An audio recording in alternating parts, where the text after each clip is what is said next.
It's been almost a year and we still don't have answers. Claire was one of my best friends in college. We were roommates during our sophomore year and pretty much did everything together. She was smart, fun, and always the life of the party. That's why it hit everyone so hard when she disappeared. It all started during spring break. Most students had gone home, but a few of us stayed on campus to catch up on assignments and just relax. Claire was one of the few who stayed behind. I was supposed to meet up with her the night she went missing, but I canceled last minute to finish up a project. It's something I regret every single day. The last time anyone saw Claire was on a Tuesday night. She had gone out with some friends, but they said she left the bar early, saying she wasn't feeling well. Security cameras showed her walking back to campus alone, but she never made it to the dorms. At first, everyone thought maybe she had just gone off the grid for a bit. Claire was always spontaneous, and it wouldn't have been the first time she disappeared for a day or two without telling anyone. But after a few days, people started to worry. Her phone went straight to voicemail and her social media accounts were inactive. The campus police launched an investigation, but there were no leads. They questioned everyone who had been with her that night, combed through security footage and searched the surrounding areas, but Claire was gone. A few weeks later, things started getting strange. One of our mutual friends, Megan, swore she saw Claire standing outside her dorm window late one night. She said Claire was just standing there staring up at her window, not moving, not saying a word. Megan ran outside, but by the time she got there, Claire was gone. After that, other students started reporting similar sightings. Some said they saw Claire in the library, sitting at one of the study tables or walking through the quad late at night. But every time someone tried to approach her, she would disappear. I didn't believe any of it at first. I thought it was just people's imaginations running wild, fueled by the stress of her disappearance. But then, I saw her. It was around 2 a.m., and I was up late studying. I had left my window open to let in some fresh air, and as I was sitting at my desk, I heard footsteps outside. I looked out the window and froze. There, standing in the courtyard, was Claire. She was wearing the same clothes she had worn the night she disappeared, jeans and a black jacket. Her hair was down and she was just standing there, staring up at me with this blank expression on her face. My heart started racing. I opened the window wider and called out to her, but she didn't respond. She just stood there watching me. I was about to run outside when, just like that, she turned and walked into the darkness. I didn't sleep at all that night. The next morning, I went to the campus police and told them what I'd seen. They assured me that they were still investigating, but it was clear that they didn't believe me. I started to question myself too, wondering if maybe I had imagined the whole thing. But then more people came forward, saying they had seen Claire too. It wasn't until a few months later that things took a darker turn. A student from another dorm went missing under similar circumstances. Like Claire, they were last seen walking alone at night, but they never made it back to their room. And just like with Claire, there were reports of people seeing them around campus after they disappeared. It's been almost a year now, and we still don't have answers.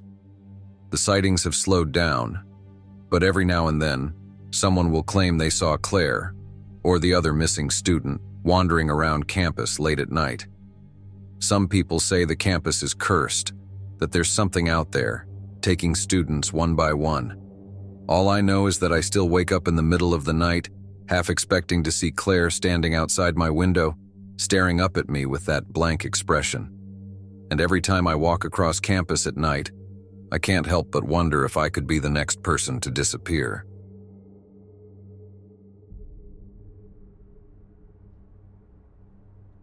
It was my second semester of college, and I was finally starting to settle into dorm life. My roommate Chris and I had been getting along fine, even though we were pretty different. I liked to stay in most weekends, while he was the kind of guy who'd go out and party every night if he could. It didn't bother me much, though. The campus was always buzzing, and our building was usually noisy anyway. The weirdness started one Friday night when Chris was out partying and I had the dorm to myself. I was studying for a midterm when I heard footsteps in the hallway. At first, I didn't think much of it. It's a college dorm. People are always up at weird hours. But these footsteps sounded slow, almost like someone was pacing. I glanced at the clock. 2:30 a.m. I tried to ignore it, but the sound didn't stop. After about 10 minutes, I was getting really creeped out. The footsteps were right outside our door now, back and forth over and over again. I got up, figuring maybe Chris had come back early and was drunk or messing around. But when I opened the door, the hallway was empty. I stood there for a minute, feeling the hairs on my neck stand up. I even looked down both sides of the hallway, but there was no one there. I shrugged it off, closed the door, and tried to convince myself I was just hearing things. But that wasn't the last time it happened. Over the next few weeks, the footsteps would come back, always in the dead of night, always pacing back and forth outside our door. At first, I thought maybe someone was messing with me, but no one else on our floor seemed to hear it. Whenever I asked around, everyone would just shake their heads or laugh it off, saying I was probably just sleep-deprived. One night, I decided to stay up late and see if I could catch whoever it was. Chris was out, as usual, so I grabbed my phone and waited. Right around 2 a.m., the footsteps started again. I could feel my heart pounding as I grabbed the doorknob and threw the door open. Nothing. The hallway was empty, just like every other time. But then, something caught my eye. Across from our room, where there had always been a blank wall, there was now a door. A door that I had never seen before.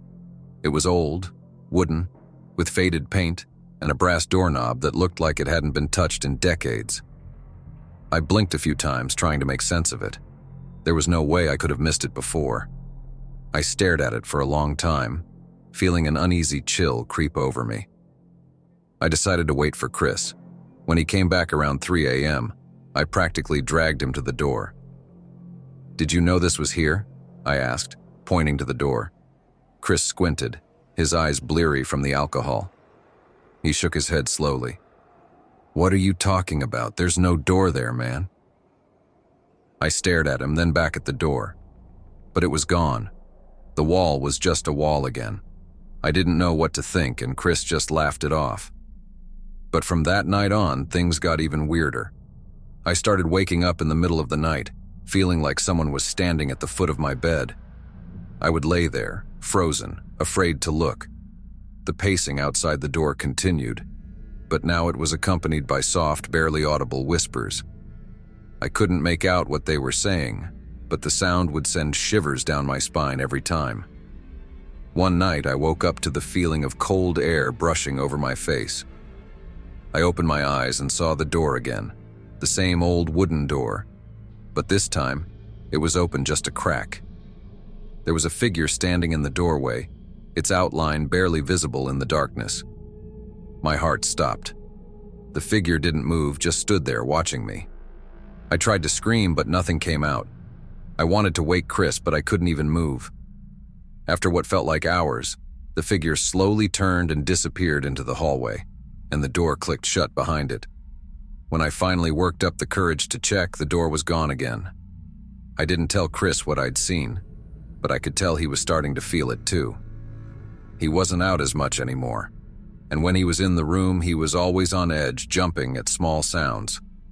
We both started having nightmares, waking up in cold sweats, but we never talked about it. It was like we both knew something was seriously wrong, but neither of us wanted to admit it. One night, after another round of the footsteps and whispers, we decided we couldn't take it anymore. We packed up a few things and went to stay with friends in another dorm for a few nights. We didn't care how paranoid we looked. We just needed to get out of there. When we came back a few days later, the hallway felt different. The air was heavy, and it was like the whole building was holding its breath. We opened the door to our room and everything was just as we'd left it, except for one thing. There, on the wall across from our door, was the old wooden door, wide open. Inside the door there was nothing, just an empty black void that seemed to stretch on forever. I felt a cold gust of wind coming from the doorway, and for a moment, I swear I saw a figure standing in the darkness, just watching us. We didn't stick around to see what it wanted. We left that dorm for good and managed to switch rooms before the end of the semester. But sometimes, late at night, I still hear those footsteps, pacing, back and forth, outside my new door.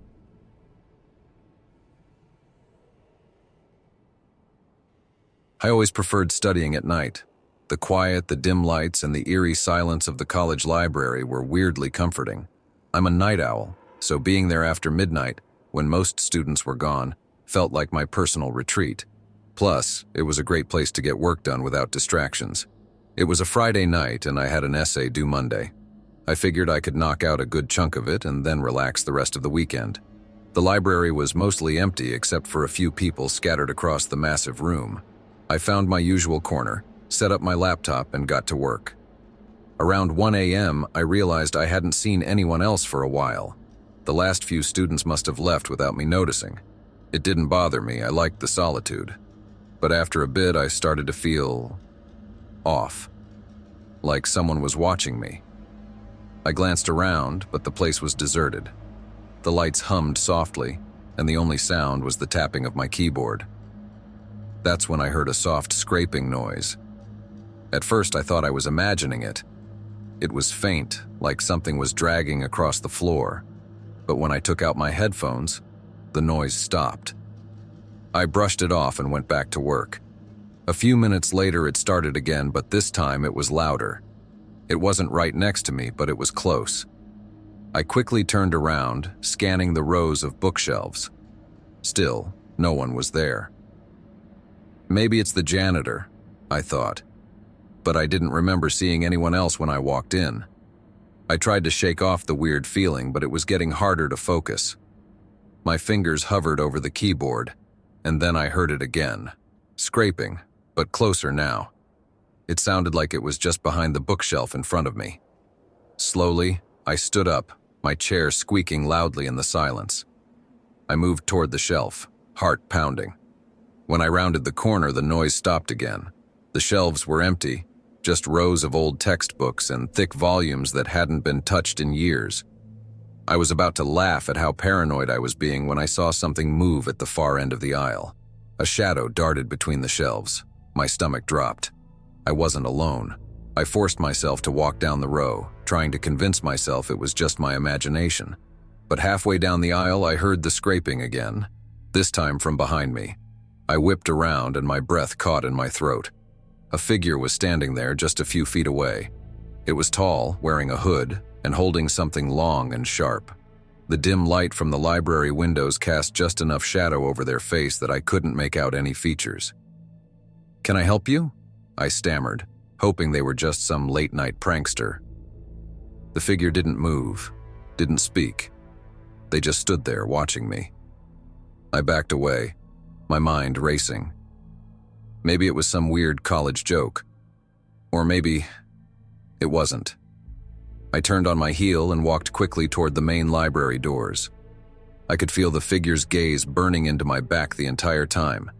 The scraping noise followed me, getting louder, more frantic. I didn't look back. I ran out the doors and into the empty hallway, my breath ragged and my hands shaking. I could hear footsteps behind me, fast and heavy. I sprinted down the stairs, practically tripping over my own feet. I didn't stop running until I was out of the building and standing in the campus quad, gasping for air. I looked back at the library, expecting to see the figure standing at the entrance, but no one was there. I didn't go back to the library that night. I didn't even grab my laptop. When I returned the next morning, it was gone. No sign of the figure, no sign of the creepy scraping noise, just an empty seat where I'd been studying. I filed a report with campus security, but they didn't take it seriously. They said the cameras didn't pick up anyone in the library around the time I was there. No one at all. I still wonder what would have happened if I hadn't run when I did.